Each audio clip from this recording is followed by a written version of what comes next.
Mesdames et messieurs, bonjour à toutes et à tous, chers téléspectateurs bien-aimés dans le Seigneur. Bienvenue encore une fois sur un nouvel épisode. Alors aujourd'hui, nous allons découvrir la genèse de nos problèmes. Donc le titre de notre message du jour est intitulé « La genèse des fondements négatifs ou des fondements maléfiques », première partie, avec le prophète Lévi Elias. Alors installez-vous confortablement et surtout n'oubliez pas de liker. Il est très important, il est primordial que vous likiez quand vous regardez les vidéos. Quand vous ouvrez les vidéos, il faut toujours liker. Cela permet à YouTube, d'accord, après son analyse, de pouvoir recommander ce message ou cette vidéo à d'autres personnes, à d'autres plateformes, afin que ce message puisse toucher le plus de monde. Donc aidez-nous, d'accord, supportez notre travail, supportez notre œuvre si vraiment vous aimez l'œuvre, le travail que nous faisons à travers cette chaîne, et donc likez et partagez au maximum autant que vous pouvez. N'oubliez pas de vous abonner également si vous n'êtes pas encore abonné et activez la cloche de notification afin de toujours recevoir une notification chaque fois que nous publions un nouveau message. Alors, on y va. Alors, nous allons commencer par lire le livre de Galates. Galates au chapitre 4 à partir du verset 1 jusqu'au verset 12. Nous allons commencer à décortiquer. Or, aussi longtemps que l'héritier est enfant, je dis qu'il ne diffère en rien d'un esclave, quoiqu'il soit le maître de tout. Or, aussi longtemps que l'héritier est encore enfant, je dis qu'il ne diffère en rien d'un esclave, quoiqu'il soit le maître de tout, quoiqu'il soit le seigneur de tout.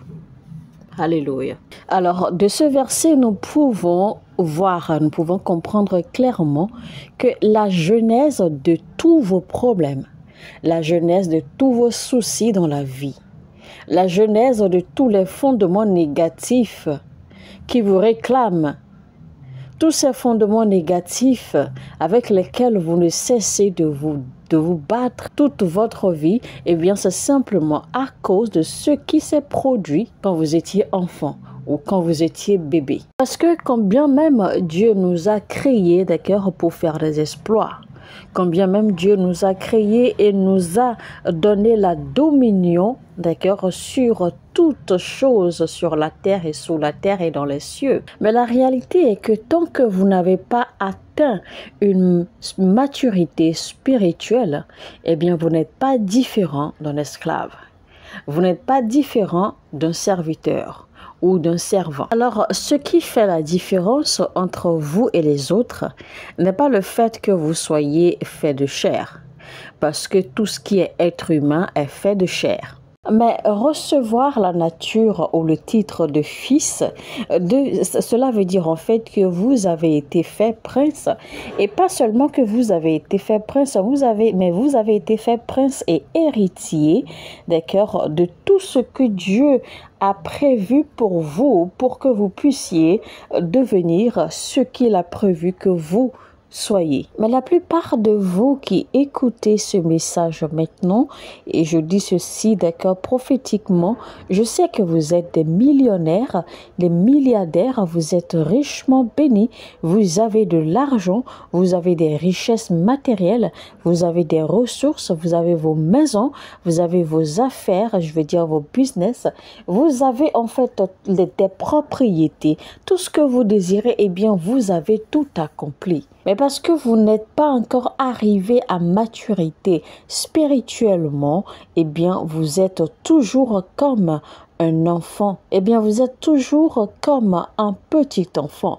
Vous êtes toujours comme un nouveau-né. Même si physiquement vous avez grandi, vous avez pris de l'âge, mais vous êtes toujours comme un nouveau-né. Et donc, là, vous n'êtes pas différent d'un servant ou d'un serviteur ou d'un esclave. Maintenant, nous allons comprendre, d'accord, l'expression, d'accord, ou l'idée qui se cache derrière la servitude dont nous parlons ici. Alors, qui est un servant ou un serviteur. Alors ici, dans ce contexte, un servant ou un serviteur, en fait, n'est pas très différent d'un esclave. Parce qu'en réalité, au temps des Juifs, eh bien, les Juifs, les Hébreux, d'accord, en réalité, ils avaient cette culture, d'accord, d'esclavage. Et en ce temps, en réalité, les esclaves, en fait, ne sont pas pris après des guerres ou après des combats ou après des conquêtes. Non, c'est plutôt des individus ou des familles qui décident, d'accord, d'aller servir un maître qui est beaucoup plus riche, beaucoup plus influent, d'accord, et choisissent, d'accord, de les servir, d'être leurs serviteurs ou d'être leurs esclaves, d'accord, en retour peut-être de prendre soin de leur famille, en retour peut-être d'avoir une couverture, une protection, de la provision, etc., etc.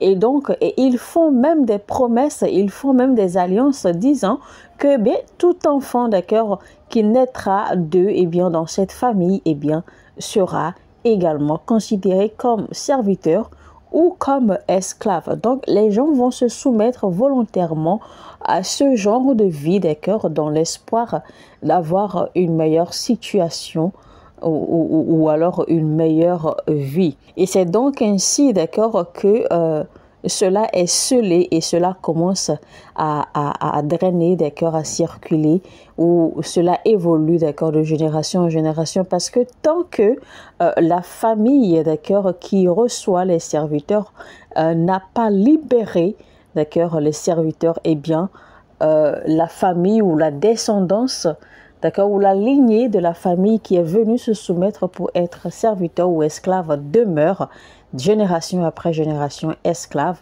ou serviteur, parce qu'en fait, ils n'ont pas été libérés. En réalité, c'est cela même la notion d'esclavage ou de servitude dont nous parlons ici. Et vous savez, dans la vie naturelle aujourd'hui, eh bien, beaucoup sont en servitude sans même le savoir.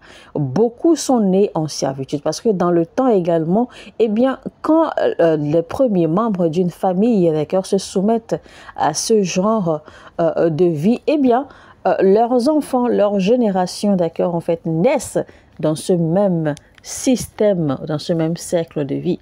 Et donc, de la même façon, beaucoup sont nés, d'accord, dans des familles sous un régime de servitude, sous un régime d'esclavage et ne le savent même pas. Donc, beaucoup naissent déjà de la servitude, d'une servitude qu'ils n'arrivent pas à comprendre ce qui est naturel. Et beaucoup même en arrivent même à penser ou à accepter le fait qu'ils soient nés, d'accord, esclaves ou qu'ils soient nés dans la servitude. Parce qu'en réalité, ils sont nés, d'accord, dans la servitude. Ils sont nés et liés dans la servitude. Et donc, comme je dis, il y a des gens qui sont nés, d'accord, dans la servitude. Par exemple, cela peut vous arriver de sentir certaines choses ou d'essayer de comprendre ce qui se passe dans votre vie.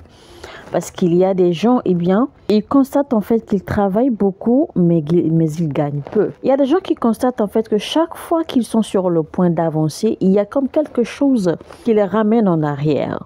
Chaque fois qu'ils font 5 pas en avant, eh bien, ils se rendent compte que, sans même le savoir, qu'ils se sont retrouvés 20 ou 10 pas en arrière. Donc, ils savent qu'il y a quelque chose qui ne va pas, mais ils n'arrivent pas vraiment à déceler cela. Ils n'arrivent pas à comprendre ce qui ne va pas.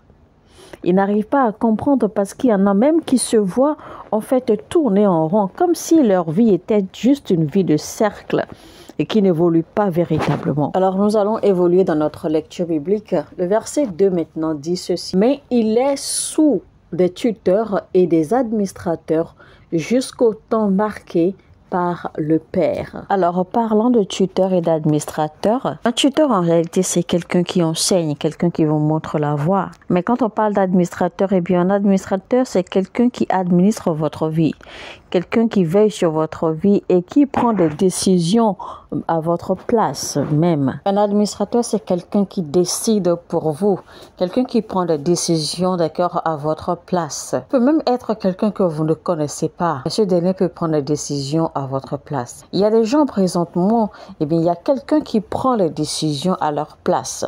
Et cela peut être même dans le règne de l'esprit. Cela peut être des gens ou quelqu'un qu'ils ne connaissent même pas. mais qui prend des décisions pour eux. C'est la raison pour laquelle vos chiffres bancaires ou le chiffre de ce que vous avez dans votre banque, en fait, ne dépasse jamais un certain niveau. C'est la raison pour laquelle votre avoir bancaire ne dépasse pas un certain niveau. Eh bien, c'est parce que quelqu'un, quelque part, prend des décisions à votre place. Vous savez, ce sont là des réalités spirituelles que vous ne connaissez même pas du tout, mais que vous êtes normalement supposé connaître. Et ma prière aujourd'hui à travers ce message est que l'Esprit de Dieu vous ouvre davantage, vous ouvre clairement votre esprit et vous donne la compréhension et vous donne également le cœur et la force d'accord de recevoir et que cette compréhension, que cette révélation travaille en vous et vous transforme. Vous avez beaucoup de rêves. Vous nourrissez des rêves de sortir, d'aller à l'étranger, de visiter tel et tel et tel et tel et tel pays. Mais en fin de compte, vous vous rendez compte que ces rêves ne se réalisent ou pas, ou que ces rêves ne sont même pas prêts de se réaliser. Alors nous allons évoluer rapidement au verset 3. Le verset 3 qui dit « Nous aussi, de la même manière, lorsque nous étions enfants, nous étions sous l'esclavage rudiment du monde. » Donc ce verset maintenant nous explique que même quand nous étions enfants, d'accord, nous étions déjà en servitude sous l'esclavage des rudiments du monde. Mais alors, c'est quoi ces rudiments du monde? Nous allons comprendre un peu. Connaissez-vous l'origine du zodiaque? La lecture des étoiles, vous ne savez pas comment c'est arrivé, comment ça a commencé? Eh bien, cette science a toujours existé avant même la naissance de Christ. Donc, comment pensez-vous que les rois mages ont su que un fils était né? Comment ont-ils su la naissance de Christ? C'est parce qu'en fait, ils étaient capables, d'accord, de lire les étoiles. Parce que la Bible dit que les cieux déclarent sa gloire. Donc, tout individu, d'accord, qui est fait ou dont le destin est de glorifier Dieu, eh bien, son destin est écrit dans les étoiles. Toute personne destinée à glorifier, à porter gloire au nom du Seigneur, son destin, d'accord, est décrit ou est écrit dans les étoiles. Et c'est pour cela que l'étoile de notre Seigneur Jésus-Christ, en fait, est apparue dans le ciel à sa naissance. Les rois mages ont déclaré qu'ils avaient vu l'étoile de notre Seigneur Jésus-Christ. Ils avaient vu l'étoile de l'enfant Jésus et qu'ils sont venus pour l'adorer.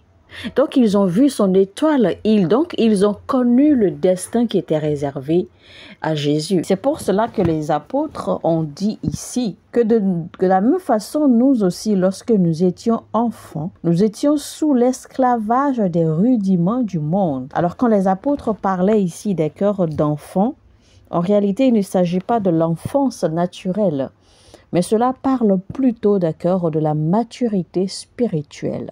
Alors, quand ça parle ici des rudiments du monde, en d'autres termes, on peut dire des éléments du monde. Et dans ce contexte, en réalité, les éléments du monde, en fait, constituent les éléments de la vie, les éléments de la nature. Et en grec, la signification, d'accord, de ce contexte, eh bien, cela parle en fait des éléments dont toute chose a été créée.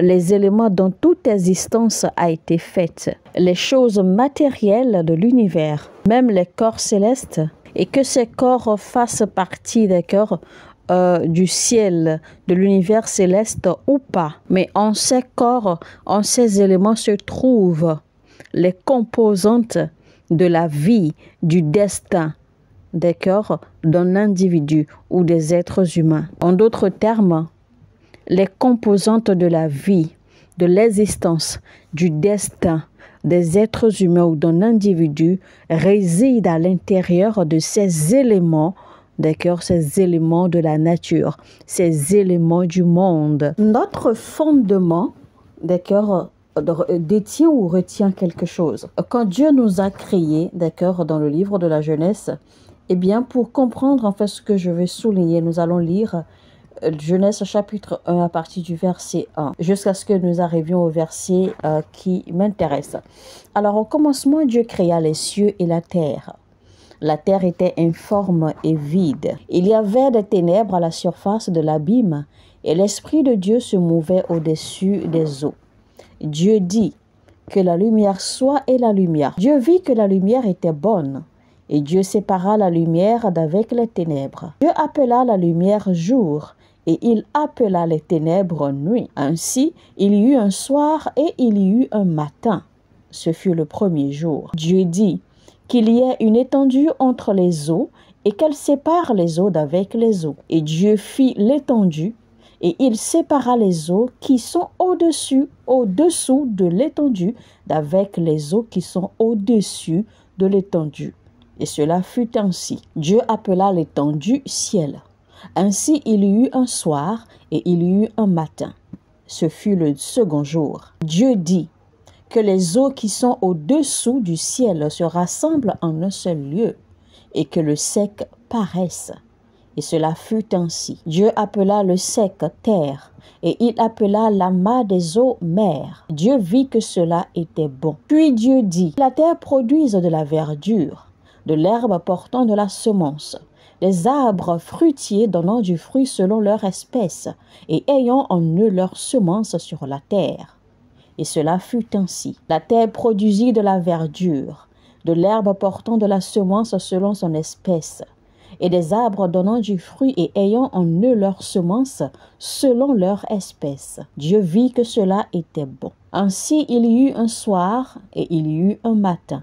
Ce fut le troisième jour. Dieu dit qu'il y ait des luminaires dans l'étendue du ciel, pour séparer le jour d'avec la nuit, que ce soit des signes pour marquer les époques, les jours et les années. Alors nous allons souligner cela, nous allons répéter. Dieu dit qu'il y ait des luminaires dans l'étendue du ciel, et ça parle ainsi des étoiles, pour séparer le jour d'avec la nuit, que ce soit donc des signes pour marquer, attention, les époques, les jours et les années. Le verset 16. Dieu fit les deux grands luminaires, le plus grand luminaire pour présider au jour, qui est le soleil, et le plus petit luminaire pour présider à la nuit et la lune. Il fit aussi les étoiles. Alléluia. Alors, chers amis, de ce verset, nous comprenons aisément que, en réalité, ce n'est ni le soleil ni la lune, d'accord, qui marquent en fait les saisons, mais c'est plutôt les luminaires, les étoiles qui marquent les saisons. Donc, il ne s'agit pas en réalité ici, d'accord, des jours ou de la lune et du soleil qui marquent le jour et qui marquent la nuit, mais c'est plutôt les luminaires qui sont les étoiles. C'est vrai que parmi les luminaires, il y a la lune, il y a le soleil. Mais ici, en fait, pour comprendre ce contexte, la révélation qui se cache dans ce verset, c'est que ce sont les étoiles en réalité qui portent en elles, d'accord, la semence des saisons ou des temps. Donc, ce sont les étoiles qui définissent et qui séparent les temps les uns des autres ou les saisons les unes des autres. Vous le voyez clairement, d'accord, défini au verset 14, parce qu'il est dit ici, Dieu dit qu'il y ait des luminaires dans l'étendue du ciel pour séparer le jour d'avec la nuit. Que ce soit des signes pour marquer les époques, les jours, les années, en d'autres termes, les saisons, et qu'ils servent de luminaires dans l'étendue du ciel pour éclairer la terre, et cela fut ainsi. Ensuite, la Bible continue disant, Dieu fit les deux grands luminaires, le plus grand luminaire pour séparer, pour présider au jour, et le plus petit luminaire pour présider à la nuit. Donc vous allez voir alors que les étoiles en fait sont les plus grands luminaires. Ce sont les luminaires supérieurs que Dieu a créés en fait pour marquer les saisons, les années, les temps, les jours, les époques, avant maintenant d'y intégrer le soleil et la lune, pour que ces deux président au jour et à la nuit. Mais les étoiles, en réalité, d'accord, constituent les étoiles ou les luminaires supérieurs que Dieu a fait dans le ciel. Et leur but, eh bien, c'est de marquer les saisons, les vies, les temps, les années, le jour, etc. C'est pour cela que notre Seigneur Jésus-Christ est né. Ce n'est pas en réalité qu'une nouvelle étoile a été créée à cause de sa naissance, non. Son étoile existait déjà. Donc, à sa naissance, alors, il a fallu que l'étoile soit éclatante. Il a fallu que l'étoile s'allume et qu'elle s'affiche. Donc, c'est ce que l'étoile de Jésus-Christ a fait. L'étoile de Jésus-Christ, en fait, c'est affiché grandement pour marquer cette saison de la naissance de Christ.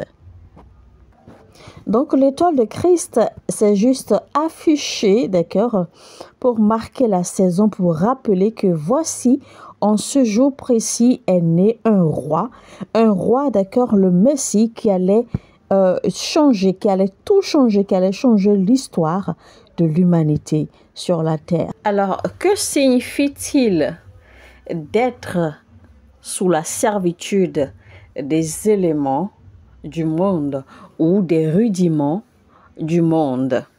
Alors, quand le diable est tombé du ciel, quand le diable est venu sur la terre, en réalité, le diable ne vous connaît pas, d'accord, de votre nom ou de votre nom de famille. Le diable vous connaît de par les signes et les saisons qui sont apparus, d'accord, dans le ciel. Savez-vous comment on appelle Dieu? On appelle Dieu le Père de la lumière. C'est un autre nom ou une autre dénomination de Dieu.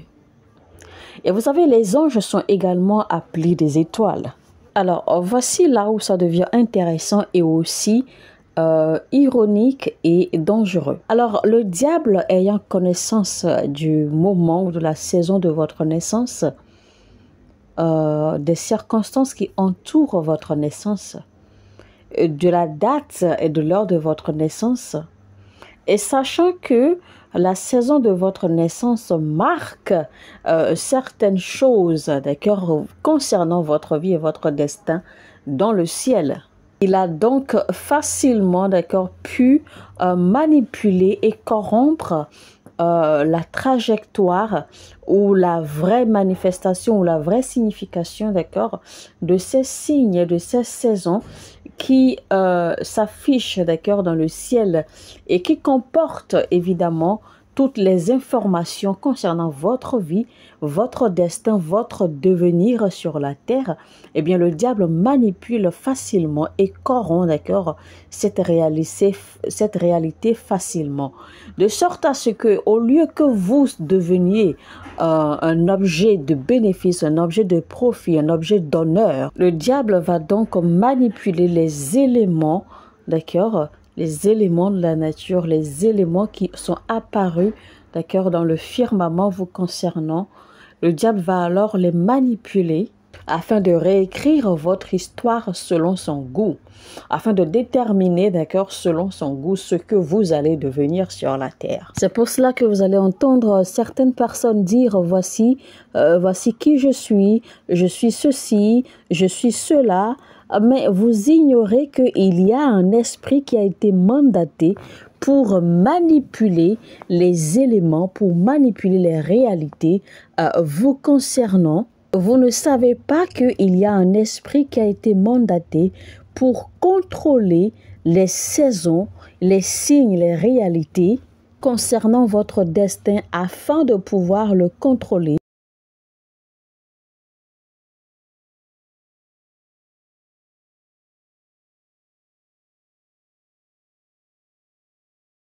Les réalités.